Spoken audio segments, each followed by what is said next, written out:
Avec vous sur Sud Radio pour commenter l'actualité avec aujourd'hui pour débattre Régis de Castelnau, avocat. Vous avez un blog Vue du droit, vous êtes membre de la rédaction de Front Populaire, le magazine de Michel Onfray. Arnaud Benedetti, professeur à la Sorbonne, spécialiste en communication politique, rédacteur en chef de la revue politique et parlementaire. Vous avez publié Le progrès est-il dangereux chez Humain Science. Bonjour. Frédéric Dabi, directeur général adjoint de l'IFOP. Et nous attendons bonjour Valérie, bonjour à tous. Bonjour, et nous attendons Sophie de Menton, chef d'entreprise et présidente du mouvement éthique qui n'est pas encore connecté. Et on va revenir avec vous sur ce qui a retenu votre attention dans l'actualité. Mais évidemment, on va parler de ces manifestations, de ces casseurs. Certains veulent interdire les manifs en centre-ville. Beaucoup de questions autour de ces black blocs. Comment les arrêter, comment les contenir. Beaucoup de 500 casseurs à Paris pour 5000 manifestants. On a un petit peu de mal à comprendre. Emmanuel Macron sur Brut pour s'adresser aux jeunes. A-t-il réussi à les convaincre? Contrôle aux faciès. Les policiers sont en colère. Ça fait partie des annonces qui ont été faites justement dans l'interview du président de la République sur Brut. Et puis il a également annoncé qu'il voulait rebaptiser les noms de rues avec des personnalités issues de la diversité. Je pense qu'on n'aura pas le temps de tout traiter, mais on va quand même essayer. Alors, on va commencer avec vos coups de cœur, vos coups de gueule, Arnaud Benedetti. Moi, c'est plutôt un coup de gueule, en l'occurrence. Je ne sais pas si vous avez vu cette information. Cette vieille dame qui s'est fait verbaliser, qui avait 73 ans, qui a manifestement un Alzheimer pour défaut d'attestation. Elle avait mal noté manifestement le jour et les horaires de sortie. Elle allait faire les courses à 800 mètres de chez elle. Alors elle a été verbalisée, elle a été condamnée par le tribunal de police de Vesoul avec une majoration de l'amende à 66 €, je crois. Enfin, tout ça pour dire qu'on est véritablement dans l'absurde. C'est idiot, c'est bête, c'est une absence de discernement à la fois du fonctionnaire de police qui l'a verbalisé et puis ensuite du tribunal de police, j'imagine. Enfin, je parle sous le contrôle de Régis de Castelnau, en l'occurrence, qui a majoré l'amende. C'est révélateur finalement quand même d'un climat où l'intelligence de la situation manque parfois pour tout simplement appliquer des consignes, certes, qui sont peut-être nécessaires en l'occurrence, mais je trouve que c'est révélateur de cette absurdité qui a été dénoncée par déjà plusieurs observateurs, et je ne suis pas sûr que ça aille, si vous voulez, dans le sens d'une bonne compréhension par l'ensemble de nos concitoyens aux mesures sanitaires. Je crois que ça va dans le sens... Je voudrais ajouter un petit quelque chose. Allez-y. C'est sur effectivement l'aspect technique des choses. On a bien vu qu'il y a eu... Ça, c'était au premier confinement que cette affaire s'est déclenchée. Il y a eu une vision très punitive du confinement. 1 million d'amendes en France contre 9000 en Grande-Bretagne. Bon, moi je veux bien, mais... et puis des centaines d'anecdotes de ce type. Le deuxième a été moins fort. Le caractère répressif. Enfin, je raconte aussi l'anecdote de Madame Klarsfeld, enfin, je veux dire 83 ans, qui est descendue à la pharmacie parce qu'elle avait des médicaments à acheter, et qui a oublié. À 83 ans, elle a oublié son attestation, elle a été immédiatement verbalisée. Ce qui est plus sérieux dans l'affaire de Vesoul, c'est que les magistrats marchent dans cette combine. Que les policiers fassent du zèle, c'est pas nouveau, si vous voulez, mais et que l'arbitraire finalement soit à ce point présent. Mais justement, si vous faites un recours, parce que vous pouvez contester et ensuite ça vient devant le tribunal. À vos risques et périls, puisque si votre contestation n'est pas reçue, eh bien, à ce moment-là, vous avez une majoration. Et là, que le magistrat en cause, un magistrat unique, un tribunal de simple police, n'ait pas jugé bon d'exonérer cette personne, c'est profondément scandaleux. Profondément scandaleux. On a un problème, moi je pense, les forces de l'ordre sont très nombreuses, c'est pas un métier facile, le métier de magistrat est plus confortable, et là, on aurait pu espérer un peu d'intelligence. Mais comment on se retrouve au tribunal, pardon, je suis assez nul en droit et en procédure, mais comment on se retrouve au tribunal pour une amende? Parce qu'elle a contesté. Voilà. Si vous la contestez, voilà. Il faut qu'il y ait une décision d'un juge. Si vous acceptez, vous payez amende de simple composition, comme on dit. Mais si vous contestez, le juge doit à ce moment-là arbitrer. hein. Donc, la responsabilité de cette affaire, c'est bien la justice qui, à mon avis, est défaillante. Oui, d'accord. Votre coup de gueule à vous, Régis de Castelnau? Mais j'ai pas dit coup de gueule, moi, j'ai dit coup de cœur. Ah non, coup de cœur. Ah pardon, excusez-moi. Oui, alors je vais. C'est mon inconscient. C'est mon inconscient. Vous allez parler. J'ai un peu hésité, mais compte tenu des thèmes du jour, tous les coups de gueule, ils étaient rassemblés dans nos problématiques d'aujourd'hui.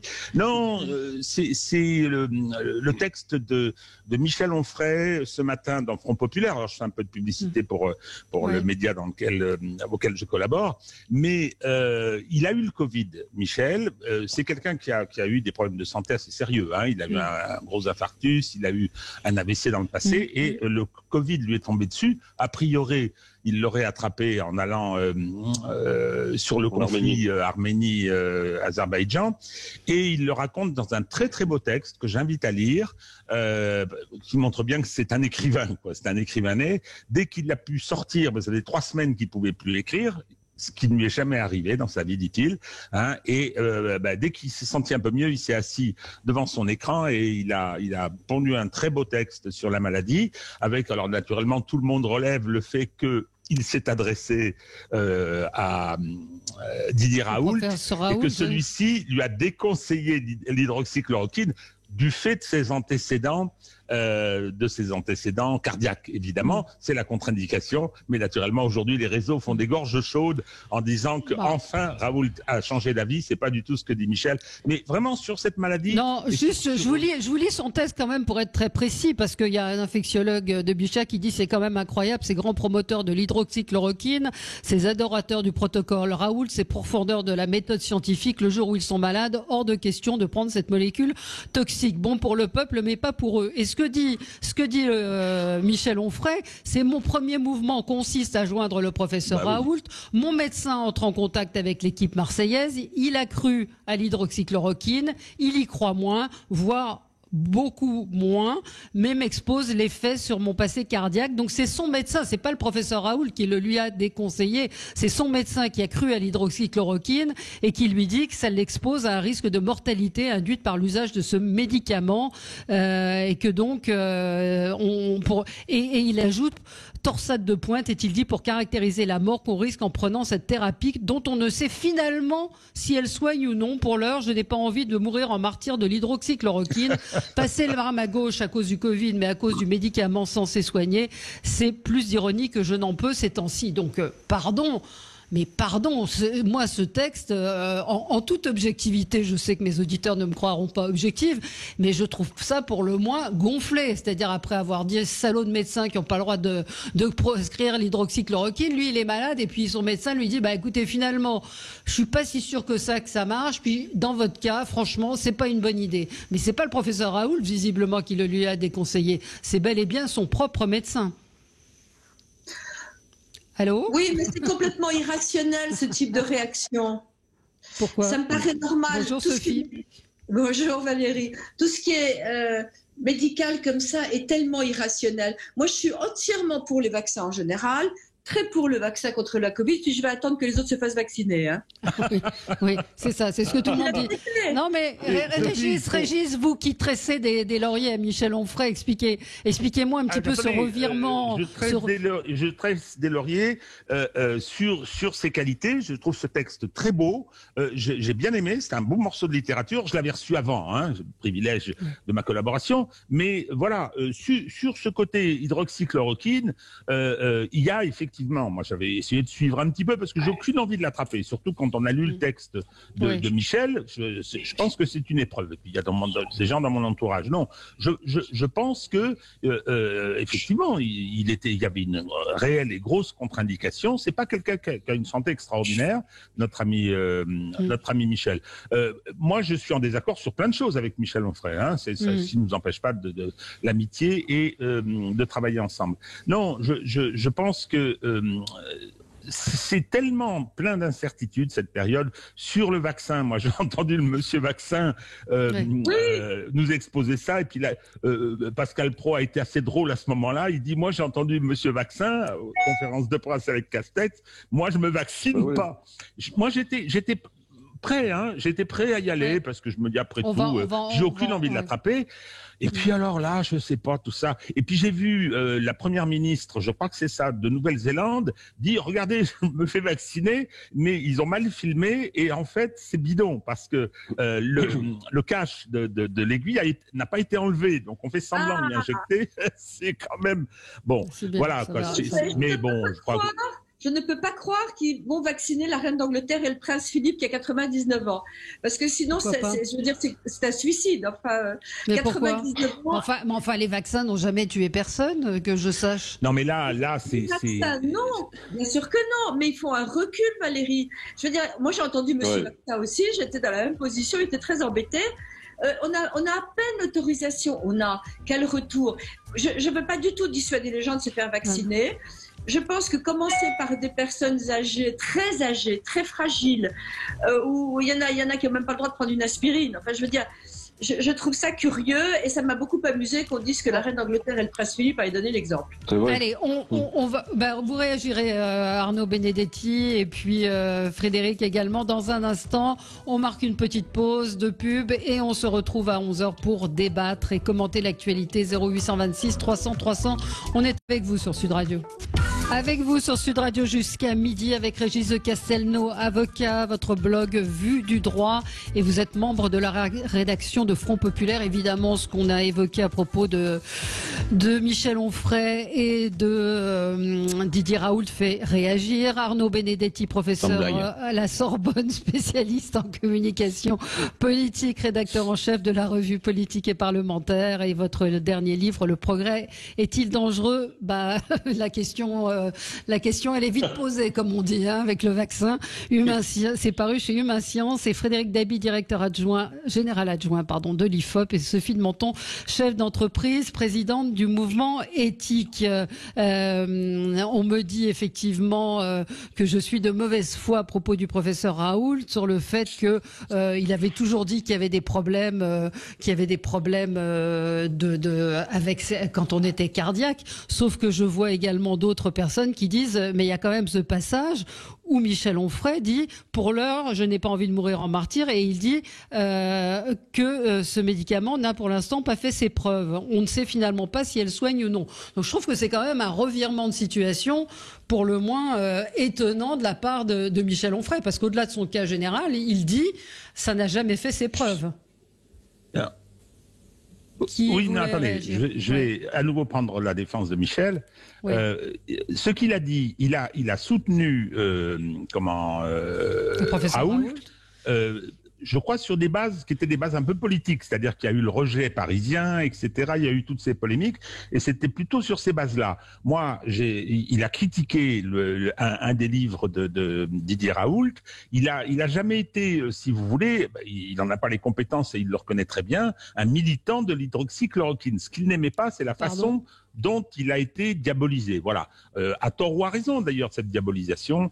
Je voudrais ajouter une petite chose personnelle. Moi, je suis toujours candidat à la vaccination. Hein. Je voulais y aller tout de suite, jouer les cobayes pour avoir un peu de gloriole, on ne sait jamais, en récupérer. Mais c'est vrai que la communication est pas extraordinaire quand même, y compris que dans le même temps, vous avez la publication du rapport de la commission d'enquête parlementaire que j'invite à consulter. Le JDD l'a mis en ligne. C'est impressionnant, les erreurs qui ont été commises. Donc, on peut pas reprocher aux gens de tâtonner et de ne pas avoir d'avis définitif et tranché surtout. En tout cas, moi, je me fais vacciner, je le répète. Moi, je trouve ça que parole, que le monsieur vaccin soit nuancé et dise la vérité. Moi, je ne vais pas lui jeter la pierre. Il n'est pas là. Non, tout à fait. Il n'est pas là pour dire ouais, youpi, c'est super. Il a essayé de dire la vérité. Il est vrai qu'on n'a pas de retour forcément sur ce vaccin, qu'on hésite encore, etc.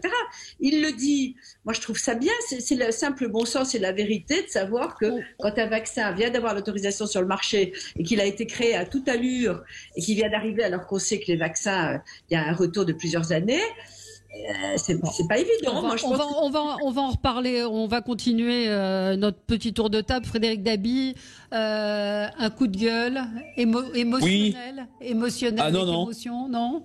Il n'y a pas du tout d'émotion, ma chère Valérie. C'est pas un coup de gueule, c'est un constat sur le retour de balancier que je trouve trop violent sur le bilan des années Giscard. On est passé d'un silence absolu à une hagiographie que je trouve gênante. Silence absolu qui se comprend très bien après la défaite de Giscard d'Estaing en 81, et la gauche où on disait qu'on était passé de la nuit à la lumière, et la droite gaulliste avait tout intérêt pour fermer la page Giscard de ne pas mettre en avant son bilan. Et le bilan des années Giscard est de garder que les choses anecdotiques comme le président monarque, autoritaire, les diamants, etc. Là, et c'est normal, après la mort de l'ancien président, il y a une sorte de réhabilitation que je comprends très bien, même si la géographie me gêne. On met en avant toutes ces réformes économiques, ces réformes libérales, ces réformes de société. Oui. Mais il y a quand même des angles morts qu'on n'évoque absolument pas. Le tournant sécuritaire, son attitude très singulière sur la peine de mort. Il disait en 74 avoir une aversion totale pour la peine de mort. Il a laissé guillotiner 3 condamnés. Je juge pas l'acte, mais voilà. Il a toujours dit qu'il n'aurait pas aboli la peine de mort en 80. Toute une série de choses où, dans l'audiovisuel, c'était pas facile d'être journaliste de gauche sous les années Giscard. Je sais que ça va peut-être faire réagir. Voilà, je veux mettre en avant le fait qu'il y a des angles morts et des silences, et de manière un peu trop raide, on est passé donc d'un bilan méconnu à une hagiographie gênante. Enfin, Frédéric, c'est n'importe quoi. Ça a été un président. Et quand on voit... Mais je viens de le dire, Mais Sophie. pourquoi c'est n'importe quoi? Qu'est-ce qui est n'importe quoi? On a passé sous silence des trucs qui n'étaient pas bien. Ce qu'il a évoqué était... je veux dire qu'il avait une aversion pour la peine de mort. Ok, personne jusqu'à lui, et il a gracié tous les gens qui... Parce qu'une peine de mort, ça allait au président de la République. Oui, il a gracié absolument tous les condamnés. Non, c'est faux, c'est faux, c'est faux. Il en a gracié 5 sur 8. Il y a eu des condamnés à mort qui ont été exécutés. Il y a eu 3, dont un pour lequel la question de la culpabilité se pose. Christian Ranucci. De grâce. Non mais Sophie, on s'est mal compris. Je ne mets pas en cause son bilan. Je dis que passer du noir absolu au bilan étincelant est gênant. Il y a un droit d'inventaire qui s'impose. Alors, Arnaud Benedetti. Non. Comment on a pu faire? Si. Alors, attends, est-ce que Sophie, vous pouvez laisser parler Arnaud Benedetti 2 secondes? Non, moi, j'ai pas senti. Je suis plus nuancé, c'est-à-dire que j'ai pas senti quand même qu'il y avait une volonté de réhabilitation tout azimut du bilan de Valéry Giscard d'Estaing. Moi, je trouve qu'on a été beaucoup plus hagiographique lors du décès de Jacques Chirac que de celui de Valéry Giscard d'Estaing. Et la réalité, c'est que finalement, quand on regarde sur le fond, les années Giscard ont été peut-être beaucoup plus structurantes pour la société française dans différents aspects que les années Jacques Chirac. Sauf que, Jacques Chirac bénéficiait d'une popularité dont Valéry Giscard d'Estaing ne bénéficiait pas. Moi, je crois quand même qu'il y a quelque chose d'important dans le bilan de Valéry Giscard d'Estaing. C'est, en effet, ça a été largement souligné, alors d'ailleurs ça peut être discuté et contesté même, c'est la façon dont il a banalisé la fonction présidentielle, en tout cas au tout début du mandat, en l'occurrence. C'est quelqu'un qui a, on l'a répété 1000 fois, voulu moderniser la façon d'être du président de la République, prenant sur ses épaules les évolutions de la société des années 60 et des années 70. Mais et on comprend bien ce qu'il voulait faire, parce que finalement, le problème de Giscard, c'est qu'il n'avait plus confiance dans la France, et qu'il considérait que la France était devenue une puissance moyenne. À partir du moment où il considérait que la France était devenue une puissance moyenne, il considérait également que le rôle de ce monarque républicain qui était le président de la République sous la Ve République, il devait avoir un comportement qui devait être un peu plus normalisé, un peu plus banalisé.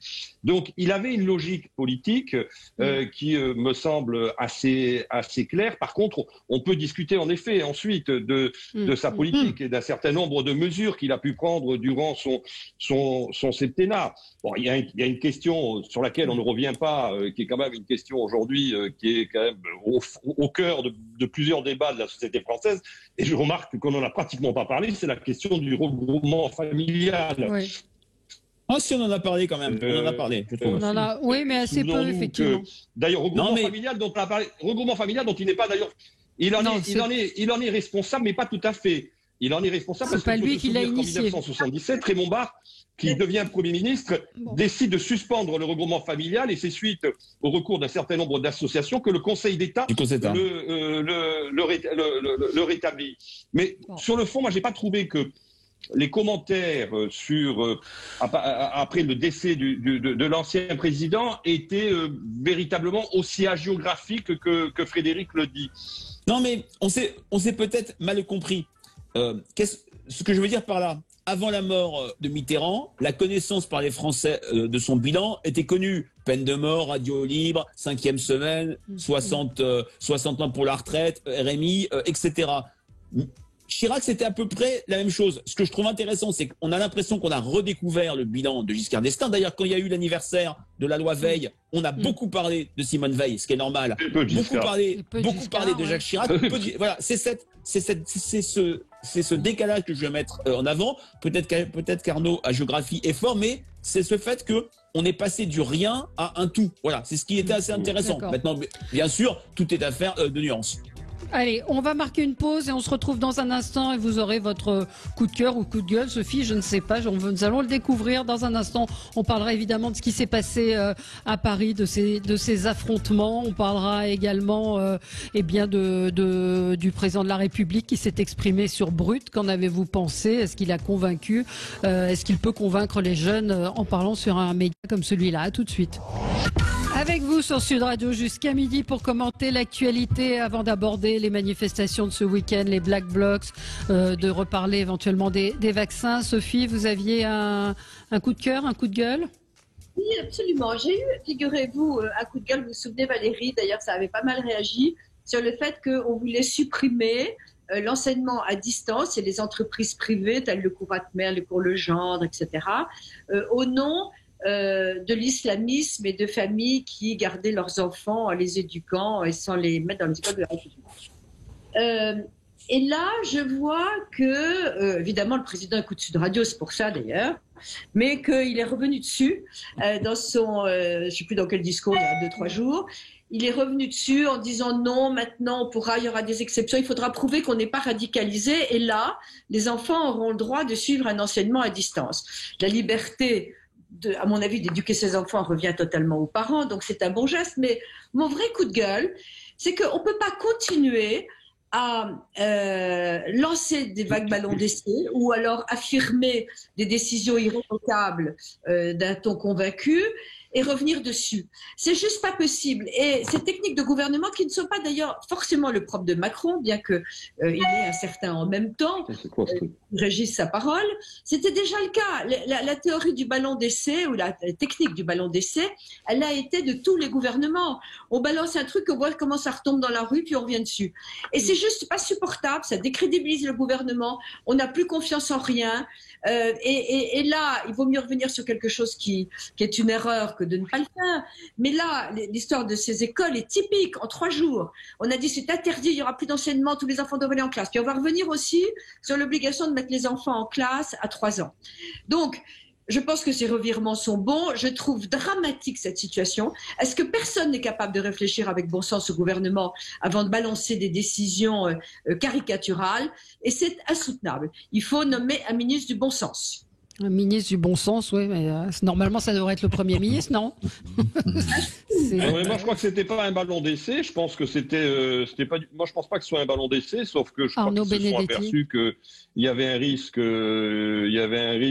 d'anticonstitutionnalité de leurs mesures, en l'occurrence, et c'est la raison pour laquelle aujourd'hui ils font marche arrière. Je crois que c'est ça. Enfin, ils pourraient y penser avant, non, Arnaud Benedetti? Je veux dire, c'est un autre problème, c'est-à-dire que c'est pas un ballon d'essai, c'est pas. Si vous voulez, c'est pas une recherche de communication politique, en l'occurrence. Là, le problème, c'est une forme d'amateurisme, en effet. Je suis d'accord. Oui, c'est une forme d'amateurisme. Régis, un mot là-dessus? Ils font ça toute la journée. Oui. Juste, je pense que c'est une façon de gérer qui leur est propre, quoi. C'est-à-dire que le mot qui convient et qui saute à l'esprit, c'est l'amateurisme. Alors il y a des pensées de fond, il y a souvent des arrière-pensées, mais voilà quoi. Je veux dire.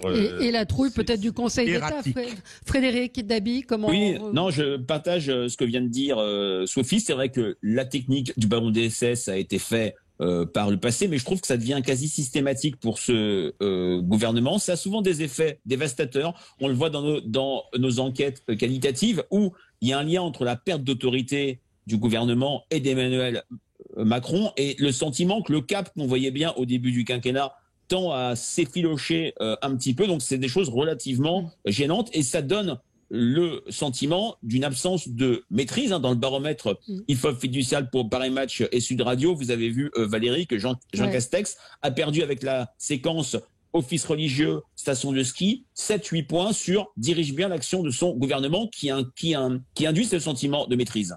Ouais, donc manque de maîtrise. Je voudrais rajouter sur l'amateurisme. Je veux dire, regardez ce qui s'est produit. Je vais prendre deux tout petits exemples.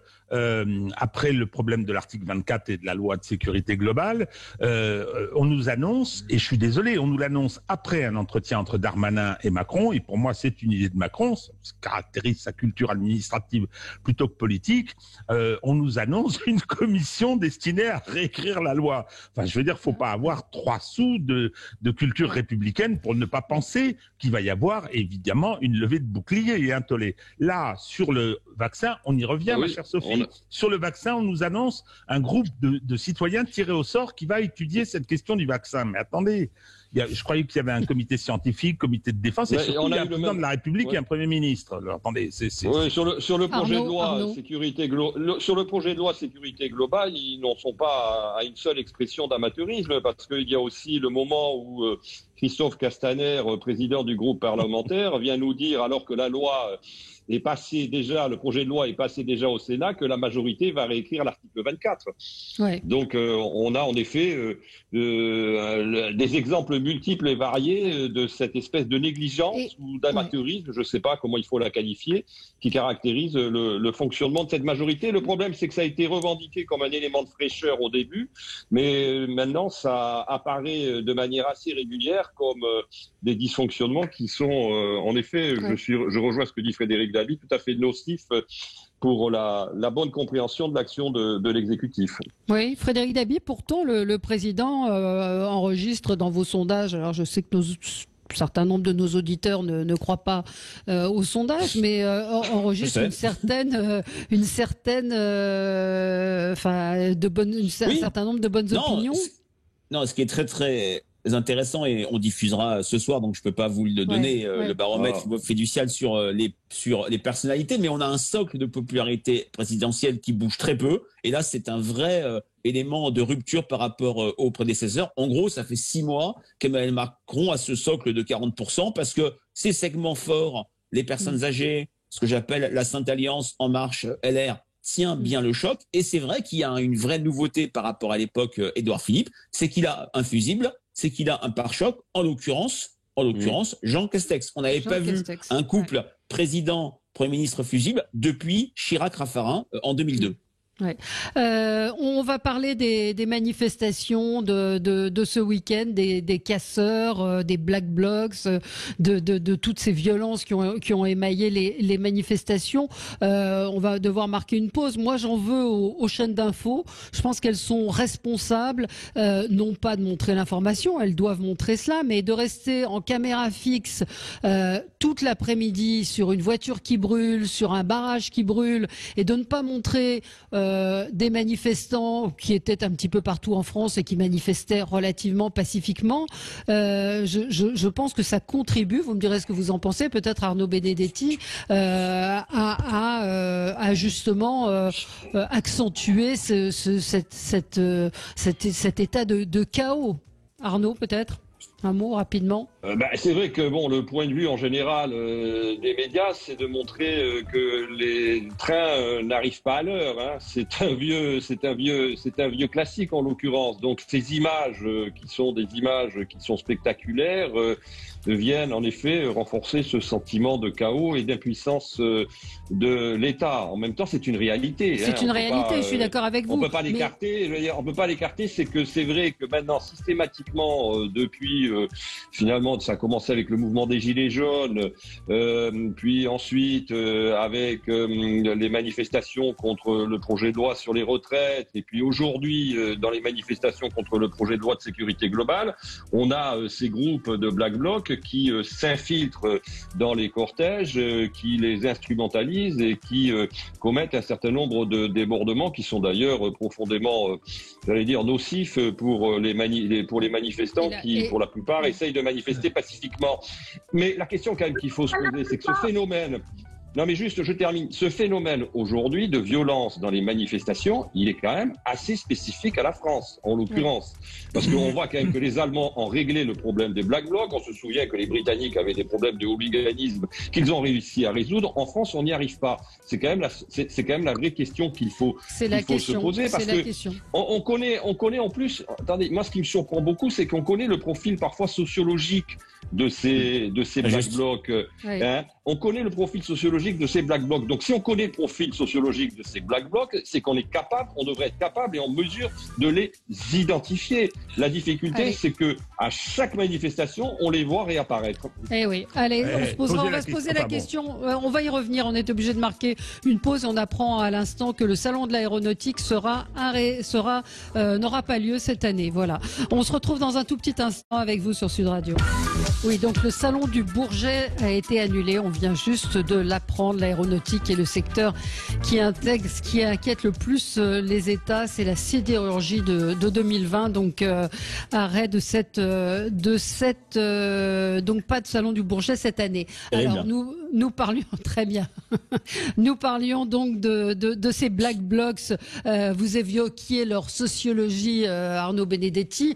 On apprend que parmi les 22 interpellés, il y aurait des fils de bonne famille, un fils de directeur financier, un autre qui gagne 4 500 €. En tout cas, la question qu'on se pose, c'est comment à 500 ils arrivent à foutre un tel bordel, j'ai pas d'autres mots, et comment est-ce qu'on ne peut pas les arrêter. Les policiers disent qu'ils savent qui ils sont. Moi, je prends l'exemple de la banque populaire qui a été saccagée. Donc le temps de saccager une banque, quand même, il faut péter les vitres, rentrer, sortir les ordinateurs, sortir les papiers, et il n'y a pas de policiers dans le coin pour faire ça alors qu'il y a des feux partout. Je ne sais pas comment on peut répondre. Alors c'est Régis, je crois, qui voulait prendre la parole. Alors oui, je voulais dire que c'est pas un phénomène nouveau. Non. Les conséquences,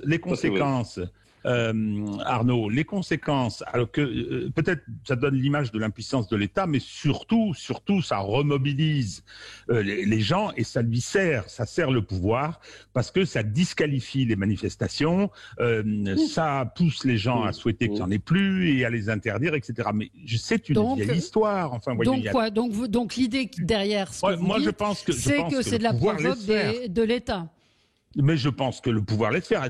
Écoutez, aujourd'hui, avec tous les moyens dont on dispose, on n'est pas capable. Ils sont identifiés. Linda Kebab a dit, l'État laisse faire. Elle est policière jusqu'à nouvel ordre. Non. Moi, je suis désolé, je me rappelle. Alors, auparavant, il y avait un facteur qui permettait d'éviter, encore que, la grande manifestation des sidérurgistes de mars 79, qui avait débouché sur effectivement des débordements considérables, où la CGT avait réussi à arrêter des casseurs qui se sont révélés être des policiers. Excusez-moi, c'est arrivé, et donc avec toutes les preuves. Bon, à l'époque, j'avais travaillé avec la CGT sur le problème. Non. Quel scoop. Pardon. Quel scoop. Oui, non, c'est pas un scoop, mais si vous voulez, Si vous voulez, j'avais même écrit un bouquin à l'époque qui s'appelait La Provocation. C'était très bien. Donc non, ce que je voudrais, ce que je voudrais rajouter, c'est qu'à l'époque il y avait des services d'ordre. Il y en a plus du tout. Même en 86, vous vous rappelez, au moment de la mort de Malik Oussekine, même les lycéens, les étudiants avaient des services d'ordre qui pouvaient contenir tout ça. Aujourd'hui, il y en a plus du tout. Hein. Je veux dire, il y a une espèce de déconstruction du système classique de l'expression par les manifestations, la manifestation étant une liberté constitutionnelle. Hein. Et je pense aujourd'hui qu'après avoir été mis en difficulté avec la loi de sécurité globale, qui a remobilisé la gauche, un peu une espèce de divine surprise pour ces gens-là, hein, toujours est-il que je pense que le fait de laisser et le suivi des médias, évidemment, c'est plus intéressant de montrer la bagarre que de montrer une manifestation paisible. Hein. Donc non, je crois que là, c'est un phénomène très directement politique et que l'État... Vous dites que c'est organisé, alors qu'il y a eu des manifestations... Non, je dis que l'État laisse faire. Sophie. Je voulais dire deux choses. Vous avez dit d'abord au début que les manifestants, il fallait les montrer tranquillement, etc. Je suis tout à fait d'accord avec Valérie sur le rôle des chaînes d'info. Ça m'a coûté très cher de le dire d'ailleurs. Mais au-delà de ça, je veux dire que les manifestants sont pas complices de ça, mais moi je trouve qu'ils laissent faire, ils pourraient réagir, ils ont l'air assez indifférents. Je me demande, dans certains cas, on a presque l'impression que les manifestants sont contents parce que ça rajoute du poids à leur manifestation. Je fais très attention en disant ça parce que c'est évidemment pas le cas de la majorité. Mais ensuite, franchement, Sophie, vous seriez dans une manif avec des Black Blocs, vous iriez leur dire s'il vous plaît, ce n'est pas bien de jeter des cailloux. Je dirais regardez celui-là, faites quelque chose, et je m'en irais. Je suis désolée. On est responsable de soi-même et de l'endroit où on est. On n'est jamais responsable de rien. Et deuxièmement... Si vous êtes obligé d'aller dire au flic, regardez ce qui se passe, ça veut dire que le flic, il fait pas son boulot non plus. Enfin, oui, j'aimerais le dire. Si c'était moi, j'irais le dire. Alors, je me ferais peut-être casser la gueule, mais j'irais le dire. Ensuite de ça, on dit que c'est un droit constitutionnel. La réponse est oui. Moi, franchement... Le samedi avant Noël, quand on voit ce qu'ont souffert les commerçants, lorsqu'on voit l'état du pays, où on nous empêche de boire un café à la terrasse des restaurants, eh ben non, c'est tout à fait autorisé de faire des manifestations. Je pense que le préfet de Paris aurait dû interdire cette manifestation. Il y a un moment où la liberté... Il a tenté de le faire il a tenté de le faire, Sophie. Excuse-moi, Sophie.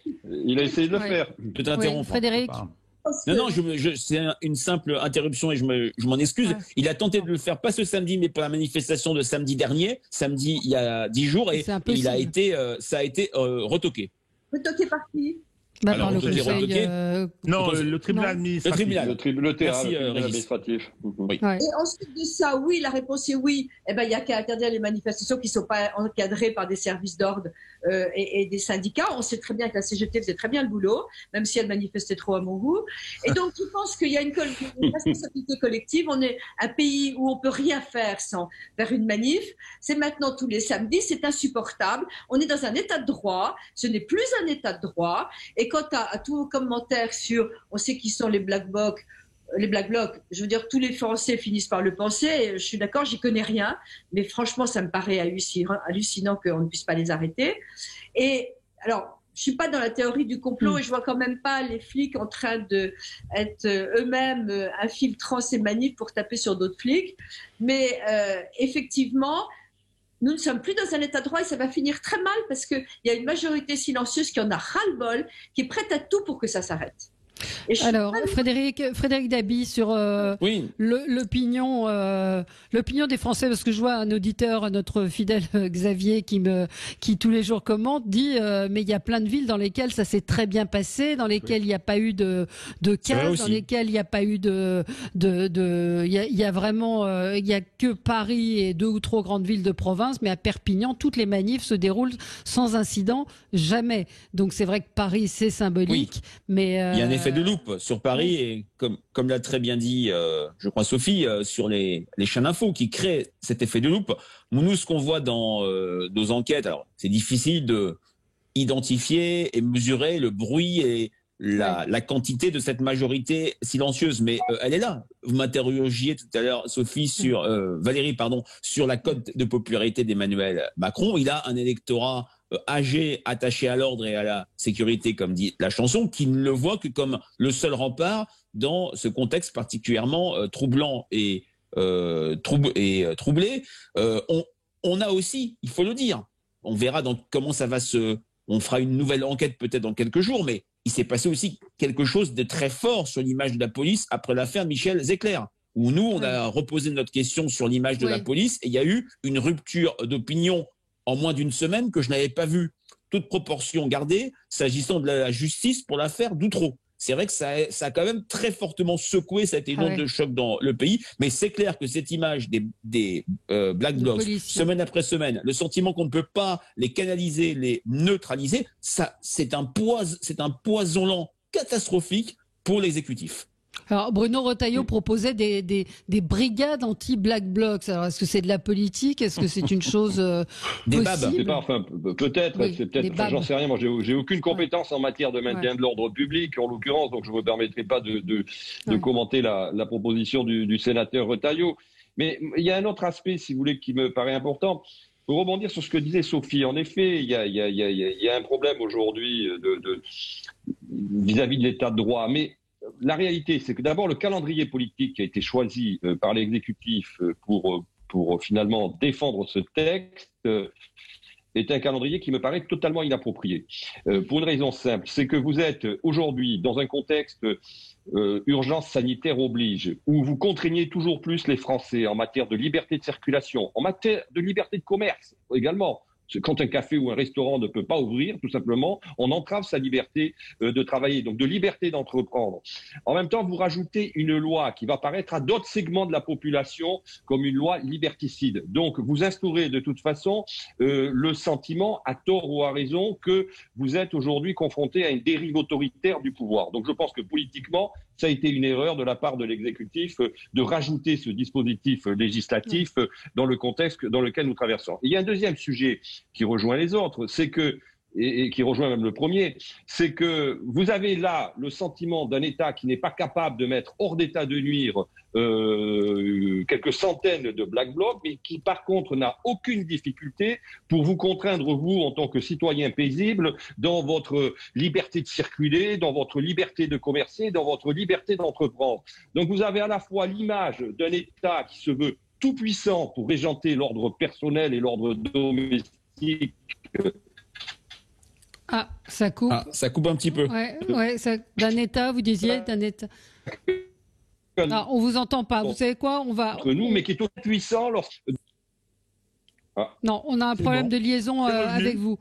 C'est revenu. Non, c'est revenu. Allez-y. Je vous entends à nouveau. Allez-y. Non, je disais que vous avez en fait un sentiment entre d'un côté un État qui veut régenter votre ordre personnel, votre ordre privé, votre ordre domestique, justement pour gérer la crise sanitaire, et un État qui est impuissant sur ses missions régaliennes. Et une des principales missions étant en effet de permettre... Ça coupe un petit peu. On a un auditeur avec nous. On va essayer de rétablir la liaison. On a Alexandre qui nous appelle de la Drôme. Bonjour Alexandre. Oui, bonjour. Écoutez, je voulais vous dire quelque chose, que vous compreniez quelque chose à propos des manifestations. J'ai fait partie des premiers Gilets jaunes. J'ai été l'un des tout premiers à parler du référendum parce que j'ai vécu longtemps en Suisse. J'ai modéré aussi des groupes de Gilets jaunes sur Facebook. Est-ce que j'ai vu, je vous avoue que ça m'a fait peur. Pourquoi ça coupe Allô ? Oui, vous m'entendez ? Oui, on vous entend. Allez-y. Mais à propos des manifestations, il faut comprendre quelque chose. Manifester la fleur au fusil ou la petite fleur au côté de la bouche, ça n'apporte rien du tout. Sous Hollande, il y a eu des manifestations avec plus d'1 million de personnes dans la rue, ça n'a changé rien du tout. C'est celui qui a la plus forte contrainte. Vous m'entendez là ou pas ? Toujours. Oui, mais ça veut dire quoi? Donc ça veut dire quoi? Qu'il n'y a que la violence qui puisse faire bouger les choses? Quel que soit le type de violence, il faut une contrainte, une très forte contrainte. La technologie d'aujourd'hui, je connais bien, c'est mon domaine depuis très longtemps, l'informatique et la technologie, elle permettrait d'identifier et d'arrêter tous les Black Blocs. Les policiers, les CRS, les gendarmes mobiles n'interviennent que si on leur demande d'intervenir. Ils font que ce qu'on leur demande. Tous les manifestants qui sont autour et qui ne bougent pas, d'une manière ou d'une autre, sont complices. S'ils s'écartaient d'eux-mêmes, ce que moi je ferais, eh bien, peut-être que la gendarmerie ou les CRS, ils interviendraient. Maintenant, moi, même si j'ai été gilet jaune, si j'étais CRS ou gendarme, responsable, je demanderais d'intervenir. Même avec des participants, ils n'ont qu'à assumer le fait qu'ils soient là. Absolument. Merci de votre témoignage, Alexandre. Merci. On marque une pause et on se retrouve dans un tout petit instant.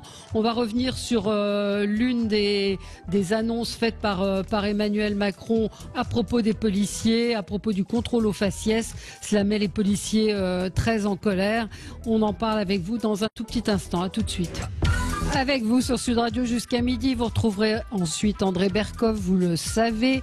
Le président de la République a dit un certain nombre de choses face aux intervieweurs de Brut. Il y avait, paraît-il, beaucoup de jeunes qui l'ont regardé. On pourra en dire un mot. Il a évoqué les contrôles, ont été évoquées parmi les questions qui lui ont été posées, beaucoup de questions autour du contrôle aux faciès. Donc il a annoncé vouloir créer une plateforme de signalement pour pouvoir dénoncer les discriminations. Les gens pourront y dire en quoi ils sont discriminés et où a donc expliqué le président de la République. Il a dit aujourd'hui, quand on a une couleur de peau qui n'est pas blanche, on est beaucoup plus contrôlé. On est identifié comme un facteur de problème et c'est absolument insoutenable. Réponse à cela. Les principaux syndicats de gardiens de la paix, Unité, SGP et Alliance ont protesté samedi et ils ont appelé à une grève des contrôles d'identité. Frédéric Dabi, peut-être vous posez la question à vous, les statistiques ethniques sont interdites. Vous m'entendez ?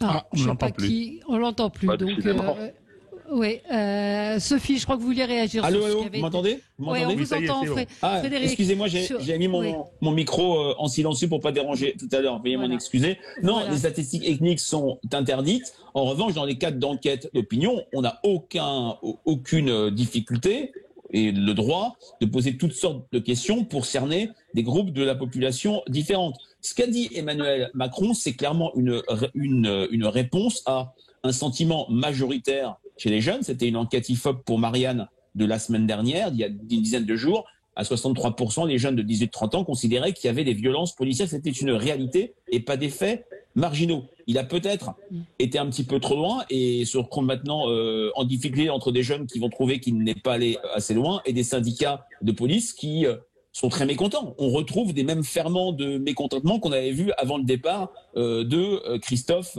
Castaner. Et puis, aussi, je le répète, l'émotion a été particulièrement forte après l'affaire Michel Zecler, mais cette émotion, dans le cadre de toutes ces manifestations violentes, pourrait aussi changer. On est dans un contexte jamais vu, et Arnaud Benedetti, je pense, le confirmera, où l'opinion publique s'est réseau-socialisée. Elle est beaucoup plus fluide, beaucoup plus changeante que par le passé. Et moi, je voudrais, en me tournant vers Frédéric d'ailleurs, pour lui demander ce qu'il en pense, qu'est-ce qu'il est venu faire chez Brut, Macron ? Il est venu faire de la politique, il est en campagne électorale. Hein, il avait dit... Bien qu'il ait dit qu'il n'était pas sûr de se représenter. Oui, alors ça, c'est de la politique. Typiquement une phrase de campagne électorale. Oui. Les présidents l'ont fait, hein. Il y a Bruno Le Maire qui est en train de nous dire faut absolument la loi sur les retraites, etc. Tu parles que c'est le moment, hein. Et Emmanuel Macron rassure une partie de ceux qui le soutiennent et qui veulent qu'il fasse les réformes. Je reviens sur Brut. Le Canard enchaîné avait rapporté qu'il disait qu'il fallait pas se couper de la jeunesse. Hein. Et, Frédéric, il s'est bien refait à droite après l'affaire Paty, le discours sur l'islam et surtout sur l'immigration. Alors, je suppose, si vous savez mieux que moi, que c'est ça qui a nourri cette espèce de montée. Hein. Et seulement, il a un risque politique, me semble-t-il. Hein. C'est comme ça que j'analyse toute cette série de phrases. Il a un risque politique qui serait moins que les jeunes ne votent pas pour lui en 2022, mais qu'une partie de la gauche s'abstienne en disant finalement on a fait Castor en 2017 et les atteintes aux libertés publiques, le système liberticide, c'est Macron qui l'a mis en place. Donc qu'est-ce qu'il est venu faire? Il est venu faire de la politique en s'adressant à une partie du fameux archipel, et en disant à ceux-là ce qu'ils avaient envie d'entendre. C'est du Macron. Le problème, c'est qu'il se met en contradiction. Sauf qu'il n'y a pas que les... Oui, allez-y, mais sauf qu'il n'y a pas que les jeunes qui écoutent et que c'est un gloubi-goulba. C'est ce que je voulais dire. Les limites de l'exercice, c'est qu'il vient nous dire un jour, dans un état de droit, on ne peut pas parler de violence policière, et là, il parle de violence policière. Oui, effectivement, ce genre de grands écarts, il faudrait qu'il fasse peut-être qu'il soit un peu plus dialectique. Enfin, ça, c'est ses affaires, c'est pas les miennes. Mais clairement, le choix des mots est directement politicien. Moi, c'est ça qui me gêne beaucoup. Donc, en discuter, moi, j'ai un petit peu du mal à dire oui, c'est vrai qu'on contrôle au faciès, ceux qui vont dire oui, mais regardez les proportions de délinquants dans ces populations, etc., etc. C'est pas non. On a effectivement une segmentation dans la parole politique qui est personnellement profondément délétère. Oui. Sophie, vous vouliez réagir sur ce sujet? Alors d'abord, oui c'est vrai, on n'a pas le droit aux statistiques, mais évidemment on les a. C'est-à-dire que en tant que réserviste dans la gendarmerie, j'ai communication, on sait très bien qui est dans les prisons, et évidemment que c'est fait. Donc, Éric Zemmour a été condamné pour avoir dit des choses comme ça. On ne peut pas dire, il n'y a pas de statistiques ethniques, donc on ne peut pas, on peut pas dire des choses comme ça. Mais c'est plus sur le fond de ce que dit Emmanuel Macron qui effectivement avalise les violences policières d'une certaine manière. Alors ça c'est une chose, moi je comprends très très bien que le syndicat Alliance dise écoutez on va arrêter les contrôles. Je veux dire ça suffit de taper sur les flics. Je veux dire il n'y a pas une seconde. Je veux dire que ce soit les manifestations, les contrôles, etc. On les critique toute la journée, vous l'avez raison, ils obéissent aux ordres. Et quand vous êtes en plus... Alors j'ai interrogé effectivement parce que ça m'intéressait. C'est vrai que les jeunes vous diront que lorsqu'ils ont des copains basanés, etc., un blond aux yeux bleus, il se fait pas contrôler, et que leurs copains bronzés se font contrôler beaucoup plus. C'est vrai. Alors maintenant, les flics contrôlent qui ils veulent, ça dépend de l'endroit où on fait les contrôles aussi, parce qu'il y a des banlieues où effectivement on a forcément des contrôles un peu spécifiques. On n'ose plus du tout parler parce que sinon les risques sont graves. Je pense que encore une fois, c'est pas le sujet des contrôles. Je veux dire, voilà, il veut faire plaisir à une population et là je suis d'accord parce que les policiers ont le droit de suivre leur instinct, de contrôler. De toute façon, on contrôle au faciès, c'est pas uniquement d'ailleurs une question raciste. Ils vont contrôler plus les hommes que les femmes. Ils vont contrôler beaucoup plus les jeunes. Ça, alors là, il y a un contrôle sur les jeunes qui est évident. Dès qu'en volant, vous avez moins de 25 ans, vous faites arrêter, mais 5 fois plus. Ouais. Donc, je pense que c'est très maladroit de la part du président de la République. Et quant à savoir s'il va se représenter, je crois que tous les Français s'en foutent pour l'instant. Et ça, non, mais c'est pas, oui, là, c'est pas notre sujet. Mais c'est sûr, effectivement, cette déclaration qui a allumé le feu du côté des syndicats. Arnaud Benedetti sur cette communication mais si vous voulez, le problème, c'est qu'il fait du marketing. Il est allé sur Brut, d'abord pour se redonner une image de modernité. Ensuite, parce qu'il voulait parler, comme ça a été répété à plusieurs reprises, aux jeunes. Mais en fait, il a un problème avec la jeunesse, Emmanuel Macron. D'ailleurs, c'est assez surprenant, puisqu'il est quand même le plus jeune président de la Ve République. Mais il a un problème avec la jeunesse. Regardez le résultat du premier tour d'élection de 2017. Les jeunes ont voté, en tout cas, je pense, dans la tranche, je parle sous le contrôle de Frédéric, mais dans la tranche de 18-24 ans, ont voté beaucoup pour la France insoumise ou pour le Rassemblement national. Donc, je nuance un petit peu, mais Pardon ? Non, je te laisse finir, mais je nuancerai un tout petit peu ces chiffres. Mais il a pas, en tout cas, il a pas l'électorat jeune acquis. Ça, c'est un sujet. Deuxième aspect, c'est qu'on voit bien qu'il veut donner des gages à tout le monde. Il veut donner des gages aux policiers. C'est ce qu'il a fait avec son ministre de l'Intérieur. Il veut donner des gages aux gens qui manifestent aujourd'hui contre le projet de loi de sécurité globale. Et voulant donner des gages à tout le monde, il finit par mécontenter tout le monde. Donc il est sur une ligne de crête qui parfois le rend totalement inaudible, c'est-à-dire qu'on a le sentiment qu'il dit aux gens ce qu'ils ont envie d'entendre. Bah oui. Mais finalement tout ça finit par se voir en l'occurrence, vous savez. Le problème c'est qu'il ne parle pas isolément à chacun d'entre eux et chacun entend ce qu'il dit aux autres. Donc la difficulté pour lui c'est qu'il finit par avoir une communication politique qui, à force de vouloir embrasser tout le monde, son fameux en même temps, il a une communication politique qui devient totalement inaudible et qui finit par mécontenter tout le monde.